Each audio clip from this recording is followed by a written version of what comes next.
अस्सलाम वालेकुम students, professor Aamir Afzal 100 years of solitude के लेक्चर की इस सीरीज़ में अपने 5वें लेक्चर के साथ आपके सामने 100 ईयर्स ऑफ सॉलिट्यूड को हम बड़ी डिटेल में इसकी जो प्लॉट समरी हम डिस्कस कर रहे हैं। इससे पहले हम इसके तकरीबन 10 चैप्टर्स को स्टडी कर चुके हैं। इस वक्त हम स्टडी करने जा रहे हैं इसके चैप्टर नंबर 11, 12 एंड 13। आज के इस लेक्चर में हम डिस्कस करेंगे कि कहानी या जो इसकी एक प्लॉट है वो आगे कैसे और किस तरह से डेवलप होता है। जब हम चैप्टर नंबर 11 में पहुंचते हैं तो हम देखते हैं कि this is the history of wealthy Fernanda del Carpio की ये कहानी है और उसका रिलेशनशिप जो है ऑर्लियानो सेगंडो के साथ जो कायम होता है ये उसके बारे में है। She was wealthy, she was beautiful, लेकिन एक इशू इन दोनों में ये था कि इन दोनों की पर्सनैलिटी में बहुत ज़्यादा क्लैशेस थे, दोनों के टेम्परामेंट में बहुत फ़र्क था। और इसी टेम्परामेंट के फ़र्क की वजह से फिर ये होता है कि सेगंडो जो है वो पेट्रा कोटेस की तरफ दोबारा उसकी तरफ मुड़ जाता है और उसके साथ दोबारा से अपना जो एक फ़िज़िकल रिलेशन है वो दोबारा से बना लेता है। फर्नांडा का जो कोशिश होती है कि वो इस घर को ट्रांसफॉर्म करे दोबारा से एंशिएंट बैंडिया हाउस में, जिस तरह से जो इनके पैट्रियार्क थे जिस तरह से वो बनाना चाहते थे उसी तरह से उसने भी कोशिश की कि इसको उसी फॉर्म में इसको कायम किया जाए। 2 बच्चे थे इनके, आर्केडियो और रिनाटा रेमिडियोस इसका नाम था मेम्स। कहानी में हमने देखा इन 2 बच्चों के बारे में। इस एट द सेम टाइम हम ये भी देखते हैं इसी कहानी में, इसी स्टेज पे उर्सुला इग्वारान जो कि मैट्रियार्क इस फैमिली की है, तो उसको दिखाया गया कि उसकी एज बहुत ज़्यादा हो गई है और वो अब कहीं भी आने जाने के काबिल नहीं है। राइट एट दैट मोमेंट इनका जो एक आर्मी का एक सेटअप था उसकी एनिवर्सरी आ जाती है, एनिवर्सरी ऑफ आर्मिस्टिस। 17 जो बच्चे थे मैकोंडो में, 17 ऑर्लियानो जो इलेजिटिमेट चिल्ड्रन थे, सन्स थे, वो सब के सब आते हैं, सब के सब इकट्ठे आते हैं और उनको फिर ऐश वेडनेसडे पे ऐश के जो क्रॉसेस हैं वो उनके ऊपर लगाए जाते हैं और वो जो क्रॉसेस हैं उनके फॉरहेड के ऊपर जो ऐश के, वो फिर अपने मरते दम तक उसको कायम रखते हैं, उसको ख़त्म नहीं करते, उसको वो धोते नहीं हैं। इन्हीं में से एक जो बेटा था जिसका नाम था ऑर्लियानो ट्रिस्टी, ये इस घर को अपने जद्दे अमजद अपने पैट्रियार्क जोजे आर्केडियो के पैटर्न पे इसको एक आइस हाउस बनाना चाहता है और वो उसको बनाने की कोशिश भी करता है, वहाँ एक आइस का घर भी बनाता है।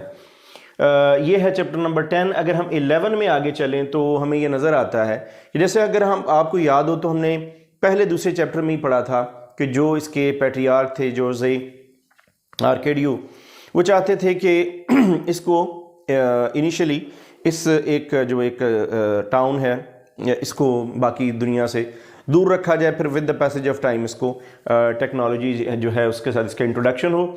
12वें चैप्टर में 12th चैप्टर में हम ये देखते हैं कि मॉडर्न टेक्नोलॉजी का इन्फ्लक्स होता है, रेल रोड पहुँचती है, मीन्स ऑफ कम्युनिकेशन फास्ट हो जाते हैं मैकोंडो में, बनाना प्लांटेशन शुरू हो जाती है, कॉस्मोपोलिटन एक बन जाता है, सिनेमा खुल जाते हैं, लग्जरी इंपोर्ट्स हैं और इस तरह की बहुत सारी ऐसे काम जो कि एक तरक्की याफ्ता शहर में होते हैं वो होना शुरू हो गए।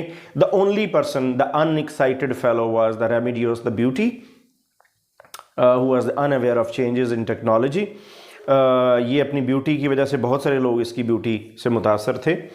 एट द सेम टाइम हमने कर्नल ऑर्लियानो बैंडिया को देखा जो कि बेटे थे इनके जोजे आर्केडियो के, और ये इस बात पे पछताना शुरू कर देते हैं कि इन्होंने ये जो जंग जारी थी, याद होगा, कंजर्वेटिव्स और लिबरल्स के दरमियान, तो उसमें कंजर्वेटिव्स के साथ जंगबंदी की थी। इस बात पे बड़े पछताते हैं क्योंकि इस कंजर्वेटिव के साथ जो जंग बंदी हुई उसके नतीजे में इनके अपने मुल्क, अपने सिटी के अंदर, अपनी टाउन के अंदर जो इनकी अपनी एक स्टेट थी उसके अंदर जो इंपीरियलिस्ट किस्म के जो लोग थे बाहर से आना शुरू हो गए और उन्होंने अपने पंजे वहाँ गाड़ना शुरू कर दिए, जिससे कोशिश करते हैं कि वो अपनी एक दोबारा से जंग शुरू करें। वो जंग शुरू करते हैं लेकिन जंग शुरू करने से पहले ख़त्म हो जाती है और वो अपने जो 17 के 17 बेटे हैं वो एक स्कफल में, एक झड़प में उनके बेटे मारे जाते हैं। It was a huge loss. Next chapter में हम ये देखते हैं कि ओल्ड उर्सुला जो है वो ब्लाइंड हो जाती हैं और वो चाहती हैं कि जोज़े को वो पोप बनाएं, लेकिन वो बना नहीं पाती। यानी हम अब एक जनरेशन से दूसरी से तीसरी generation, but at the same time हमारा जो रिलेशनशिप है, जो ओल्डेस्ट किरदार है उनके साथ भी है। अमरांटा अपनी जो एक श्राउड है उसको ना बुनना शुरू कर देती है। और लियानो और पेट्रा कोटेस को देखते हैं, उनका रिलेशनशिप उसी तरह से कायम होता है। और इन द मीन टाइम हम देखते हैं कि ऑर्लियानो जो है वो ईटिंग का एक कॉन्टेस्ट, एक लेडी जिसका नाम एलिफेंट होता है, उसके साथ वो तकरीबन मरते मरते बचता है और एक जो फाइट है वो करता है। पेट्रा कोटेस अपने 72 गेस्ट के साथ वहाँ आती है। और यानी ये जो एक चैप्टर है लास्ट 13 चैप्टर, इसमें हम ये देखते हैं कि इसमें जो मैकोंडो में इनका जो आबाई घर है, नेटिव टाउन है, जो नेटिव इनका हाउस है, उसके अंदर इनके बहुत सारे गेस्ट्स हैं और ये अपनी जो एक नॉस्टैल्जिक किस्म की थॉट्स हैं उसके साथ मौजूद हैं। एंड पे हम ये देखते हैं कि ओल्ड कर्नल यानी ऑर्लियानो जो है, उनकी डेथ हो जाती है। ये वही थे जिन्होंने लिबरल्स और कंजर्वेटिव्स के दरमियान जंग भी लड़ी थी। यहाँ चैप्टर नंबर 13 ख़त्म होता है।